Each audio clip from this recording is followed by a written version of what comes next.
여러분, 내년엔 고용 쇼크가 일어난다. 이게 사실일까요? 사실입니다. 한국은행이 이 연구를 해서 보고서를 낸 상황인데요. 여러분, 이거 한번 보세요.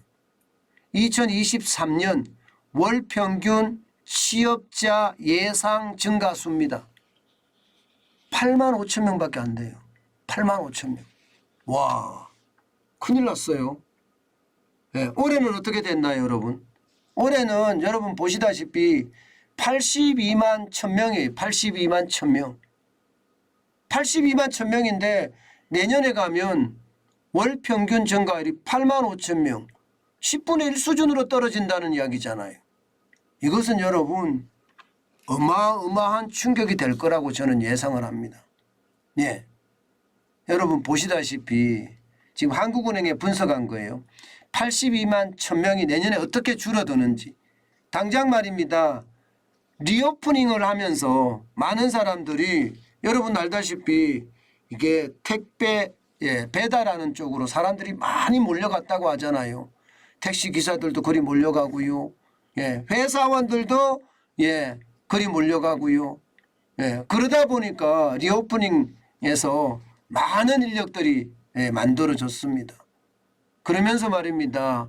이게 세금 주도 일자리 창출 이것도 많이 했거든요. 그 41만 7천 명이 사실 많은 고용이 일어난 거예요. 리오프닝이라는 건 여러분 결국 말입니다. 코로나19가 한창 창궐을 해서 통제 방역을 했는데 이것을 풀었다는 거예요. 그래서 리오프닝 새롭게 다시 시장이 열렸다. 그런 의미로 리오프닝입니다. 그것 때문에 추세를 벗어난 경제활동 참가율이 41만 7천 명이 상승을 했고요. 내년에 경기가 나빠진다는 가정하면 지금 20만 명이 지금 더 올해는 더 많았다는 거예요. 게다가 구조적인 요인으로 이것은 뭐 20만 4천 명이 되는 거고요. 그런데 내년에 가면 구조적인 요인 있잖아요. 이것은 20만 1,000명까지 조금 줄어들지만 경기가 나빠지기 때문에 경기에서 11만 6천 명이 더 줄어든다는 겁니다. 그래서 결국은 월간 8만 5천 명이 늘어날 거다 이렇게 예상을 해요. 이렇게 되면 여러분 10분의 1로 줄어들잖아요. 10분의 1로 줄어들면 여러분 이게 괜찮을까요? 저는 10분의 1로 줄어들면 진짜 아빠 아들 아버지와 아들이 다 백수된단 말이 저는 틀리지 않을 거라고 생각합니다. 왜냐하면 이거 한번 보세요. 이거 보시면 50대 60대 지금 10월에 연령별 취업자 현황이거든요.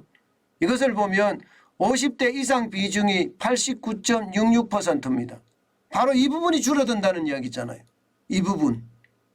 세금 주도 일자리 내지는 리오프닝이 되면서 사실 많은 사람들이 어르신들도 그렇고요. 나이가 60, 70이 돼서 60이 어르신인가요?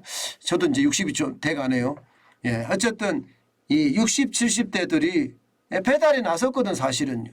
배달에 나서고 그러면서 경제활동 인구로 흡입이 됐었어요. 근데 이게 이제 쭉 빠져나갈 겁니다. 쭉 빠져나가요. 그러면 아버지들이 어떻게 될까요? 실직할 수밖에 없는 겁니다. 게다가 20대 보세요. 20대 지금 취업자 현황이 10월 기준으로 보면 2만 8천 명 늘었어요.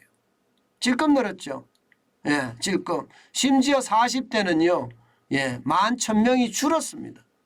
그러면 어떻게 되나요? 아버지는 이제 리오프닝이 해방되면서 리오프닝의 어떤 그 뭐라 그럴까 인력 이게 폭증이 인력 어떤 수요가 줄어들면서 일자리를 잃고요. 또 경기가 나빠져서 아들은 취업을 못하거나 취업한 아들이 오히려 실업자가 되는 그런 상황이 맞지 않을까 그런 예상 이 그래프에서 충분히 검증이 되는 사실입니다. 사실 지금 말입니다. 사실 이미 취업자가 줄어들고 있습니다. 지금 보시는 것처럼 1월에 113만 5천 명이 취업을 했습니다. 물론 세금 일자리죠.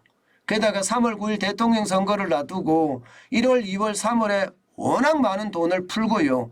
그러면서 세금주도 일자리를 만든 덕분에 이렇게 늘어난 거예요. 그러면서 이제 그 쉽게 말하면 세금주도 일자리 이게 줄어드니까 그때부터는 줄어들기 시작하는데 경기까지 영향을 입어서요. 실제로 보면 지난 5월부터 벌써 6개월간 이게 쭉쭉쭉쭉 줄어들고 있습니다. 10월에는 67만 7천 명이 됐거든요. 이게 이제 내년에 가면 평균 8만 5천 명이 된다는 거 아니에요. 평균 8만 5천 명이. 그야말로 최악의 고용 안파가 몰려올 수밖에 없다. 이런 얘기입니다. 결국 말입니다, 여러분. 제가 여러분들에게 계속 말씀드리는 것, 경기 침체가 어느 정도일 거냐. 그것 여기에서도 검증이 되는 것 같아요. 여기에서도. 간단하게 보면요. 취업자가 10분의 1 토막이 나면 내년 경제도 이렇게 떨어질 수 있다는 이야기잖아요. 이게 여러분 경제에서 가장 중요한 게 일자리입니다. 경제는 딴 거 없습니다.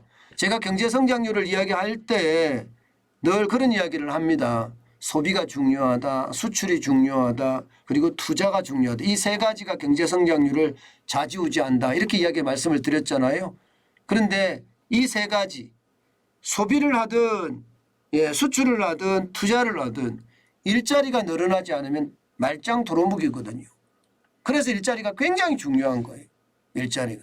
그런데 일자리가 지금 늘어나지 못한다는 것은 내년 경제에 굉장히 어려운 상황이 지속이 될 수밖에 없다.